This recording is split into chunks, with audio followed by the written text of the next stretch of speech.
Hi, my name is Mark Lewis Lim Higgins, and welcome to Gold in Our Veins. Gold in Our Veins tells the story of a reimagined antiquity through a series of portraits inspired by the ancient histories of Indochina, the East Indies, and the Philippine Archipelago. Exhibited alongside these works are objects that I selected from the Ayala Museum collections. They demonstrate how artifacts contain a dimension that goes beyond their historical or cultural significance. The historical text you are looking at was written by Ferdinand Magellan's chronicler, Antonio Pigafetta. He writes about a handsome, tattooed king with dark hair, wearing perfumes and full of gold. The kingdom is Butuan. The gold object on the right is from northern Mindanao and is made of 3,800 plus grams of pure gold. This exhibition was designed to resemble the warehouse of a wealthy Chinese merchant somewhere in Southeast Asia in the early decades of the 1900s. The concept of a warehouse serves as a metaphor for an unknown or secret room filled with opulent treasures that are a celebration of our history and our ancestry. When you step into the room, turn immediately to your right. You will see that this part of the warehouse is filled with spices: cinnamon, star anise, peppers. From about the 1300s to the 1500s, it was the spice trade in Southeast Asia that brought vast fortunes to many European countries. Certain spices, such as black pepper, were literally worth their weight in gold, if not even more. The painting in front of you is entitled Kayumana, which is a word some explorers would call cinnamon.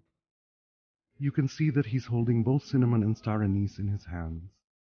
On his head, he's wearing a map that is inspired by an illustrated manuscript of Antonio Pigafetta, found in the Beinecke Library at Yale University. The calligraphy on his forehead spells the word Butuan in the Kawi script. It is derived from an ivory seal dated around the 9th to the 12th century.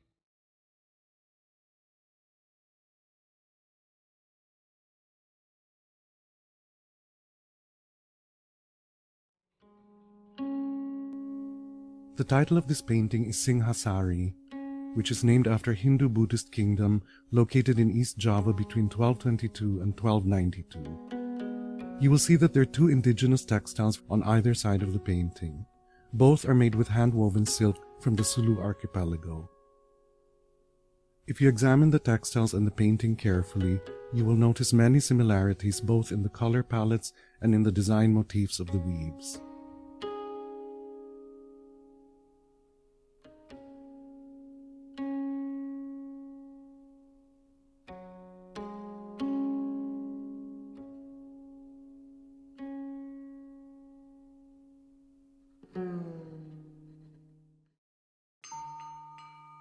The painting in front of you is entitled Angkatan, which is named after a noblewoman mentioned in the Laguna Copperplate inscription. It's now time to talk about the Laguna Copperplate inscription.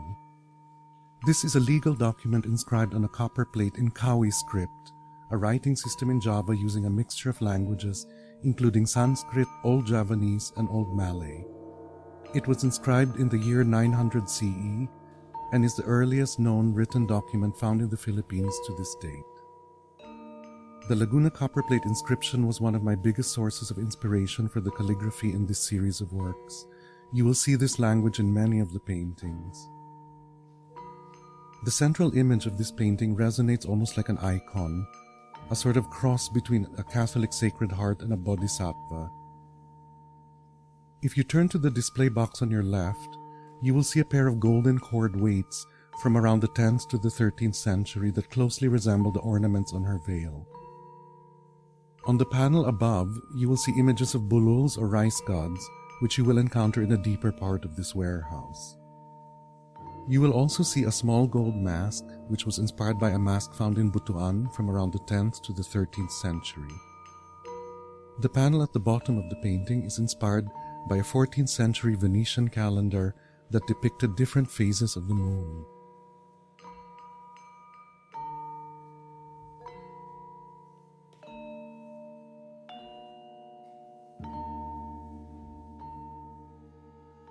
The painting you're looking at is entitled Jayalatra, which is an old Sanskrit word for sea voyage.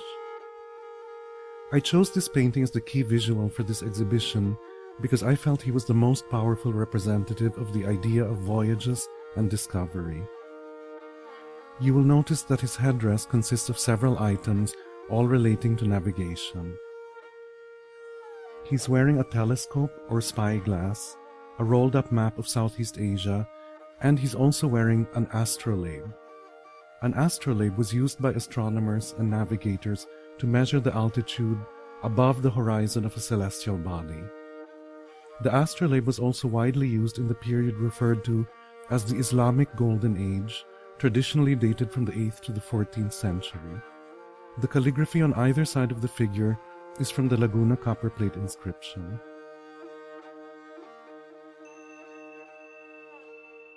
We are now in the part of the warehouse relating to worship, filled with objects from various temples and shrines.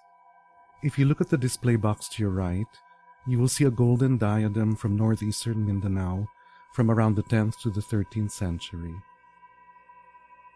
The pair of portraits in front of you are entitled Shylandra, which is named after an influential Indonesian dynasty that emerged in Java in the 8th century.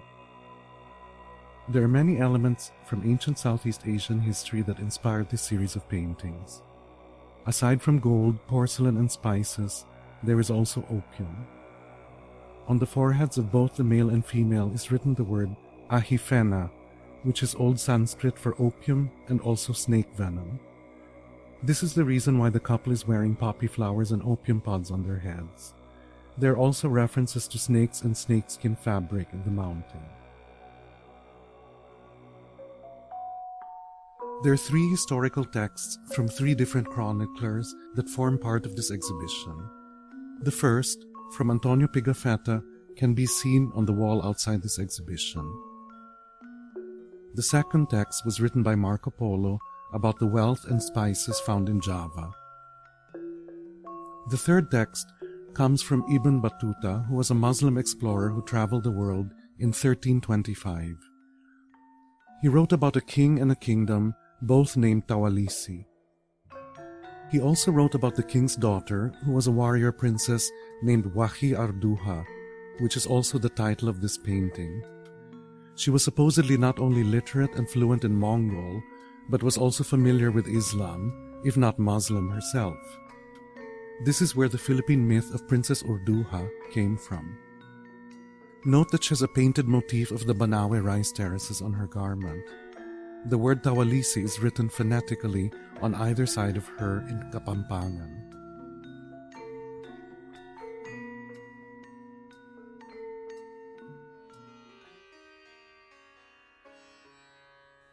The couple in front of you is entitled Chenla, named after an empire that existed in Indochina from the late 6th to the early 9th century.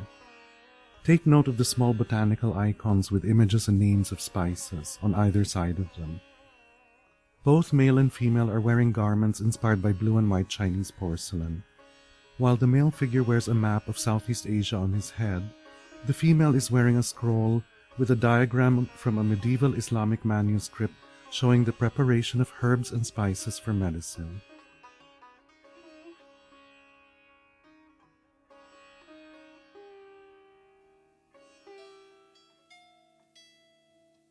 The portrait you are looking at is entitled Devata, which is a male or female demigod found in Hindu and Buddhist cultures. It's also the origin of the Tagalog word Diwata. The calligraphy on the golden ornament on her forehead is again from the Laguna Copperplate inscription. Take note also of the Filipino elements in this painting, namely the vintas sailing in the background and the pre-colonial maitum jars on her garment.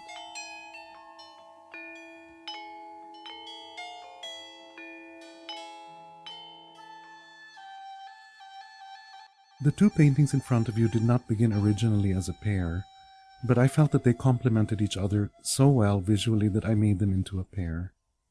The left one is entitled Prabhajana, which is the old Sanskrit word for tempest or hurricane. The Greek god of storms is depicted on her headdress, and the words storm and tempest are written on either side of her in Chinese.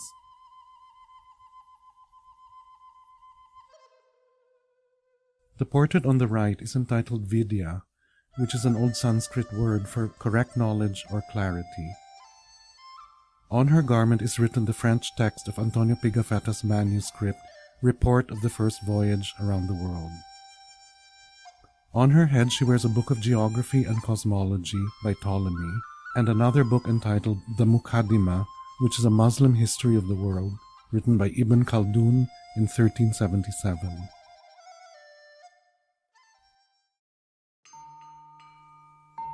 I think it's important to emphasize at this point that none of the paintings in this series present any unified narratives or any sort of linear points or meaning.